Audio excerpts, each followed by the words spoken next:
All right, so we started by laying out, and you can see the pink flag there. There's one over here, one over there. So the blue flags are our electric dog fence, so ignore those. But we laid out and dug some holes about a week ago, but where we wanted the plants to go, the trees. And then it froze and snowed. Yeah, and then it froze and snowed. Thank God we got them dug. And then I went around in case, because I work about 50-60 miles away, and I'm not here during the work week. So I went ahead and labeled where I wanted everything. Each flag has a label for what tree is going in that hole. And our soil here, up here on the hill, is a lot of clay and a lot of rocks. And it's not very good soil. We think that a lot of it is from when they put in our basement in our house. They just kind of piled stuff here because this is one of the highest points in the area. And when they dug the well, I think a lot of the refuse soil got set on top of this hill here. So what we do to amend that is we get some free horse manure from a friend of ours who has a farm. Composted already. Yeah, pre-composted. It's about a year and a half old. How many horses does he have, Mom? I think he has 30. 30 horses? 45 acres. 45 acres. He actually just got a contract to sell the feed that he makes to Chewy, organic feed, chewy.com. So that's pretty exciting for him. And we get his horse manure. He sends it to us. We get it by the truckload. And then we mix that with our soil that you can see here, our stony, clayey soil. And this time around, because we have these fruit trees that are so expensive, they're about $25 per tree, we also got a load of what's called Leaf Pro, which is a leaf-based soil conditioner that one of the counties in our state makes. And that's pretty pricey. It runs about $35 to $40 per cubic yard. So we got a load of that, and we're mixing that in with the horse manure and our soil to give these trees a really good start in life. One of the instructions on the trees is to make sure that you loosen the soil down. They say 4 feet. We can't get 4 feet down in this soil. There's just too many rocks and too much going on, too much clay. So we dig our hole. We mix in some of the horse manure. You can see that it's done here already. We loosen as deep as we can get with a pickaxe. That's what our muscle over here is for. And then we put the tree on top of that. Now, we're also going to plant these a little bit above ground level with their crown, because the goal is to eventually, when we get more wood chips that we're able to use for this, build another curving bed like this. And so this bed has other trees and plants in it, and trash that people throw off the side of the road that blows into our yard that we have to clean up.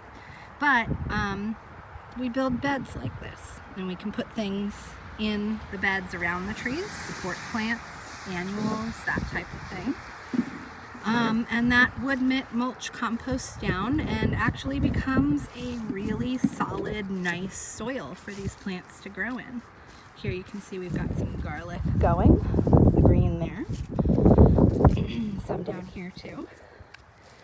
And these beds are also all on contour, so they help retain the water for us.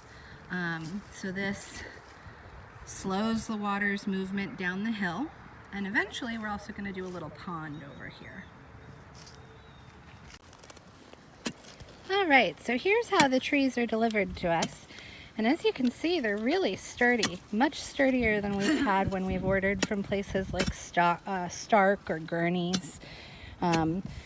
These branches are about as thick or thicker than my thumb.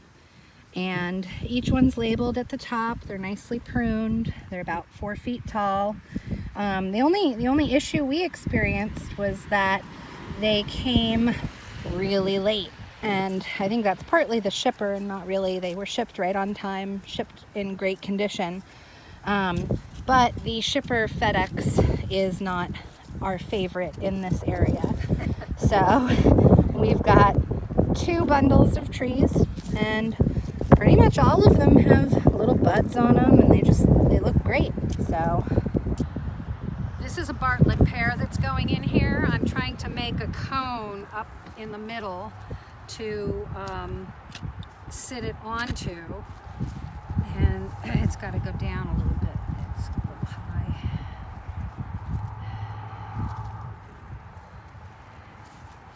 And this, these are beautiful trees.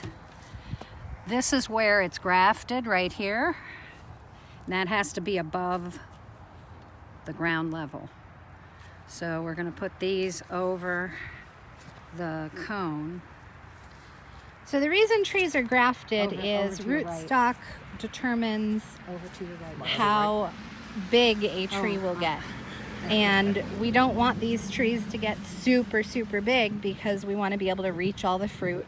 And also they're in front of our house, so we still want to be able to, see our house. So she made a little cone, and now she's figuring out what way is going to be best to lay the tree down on it. They said when you put the tree in, to lean it just ever so slightly into the way the wind comes, and our wind comes from the north this way. So I'm putting the heavier roots. Pardon? Comes from that direction. Do you feel the wind coming? It's coming from over here. And I'm spreading the roots accordingly, and you can go ahead and start filling with that. The shovel is ready. Behind you. Yes.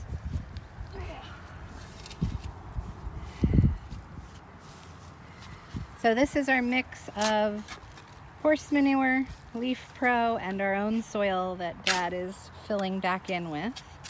And like I said, we're going to fill this hole up and then cover it with wood chips as we get wood chips.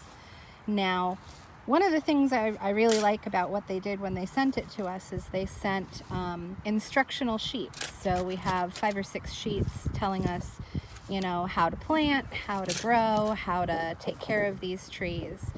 And were this spring, summer, or fall, we would likely water these plants in real well.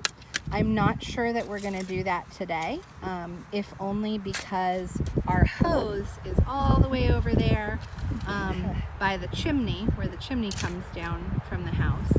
And it is winter time, and all of our hoses are put up and drained, and for ice protection. So I'm not entirely sure we'll water these in, but it is winter time. And this soil is good and moist. Yes, and the soil is very moist.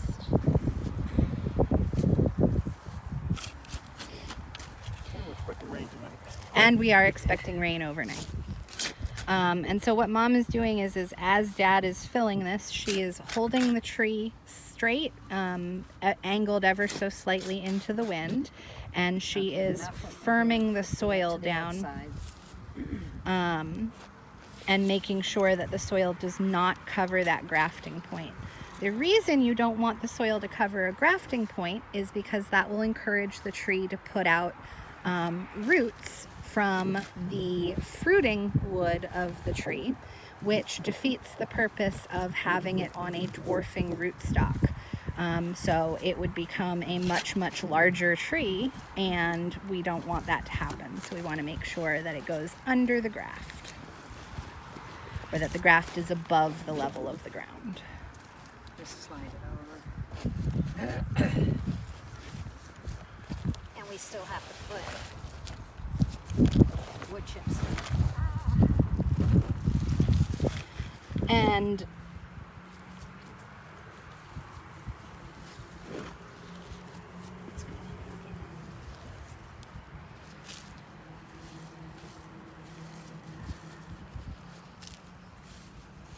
the other thing we're going to do is make kind of a little cup around the tree so that when it rains, it can have some water that we make sure goes right down into the root zone.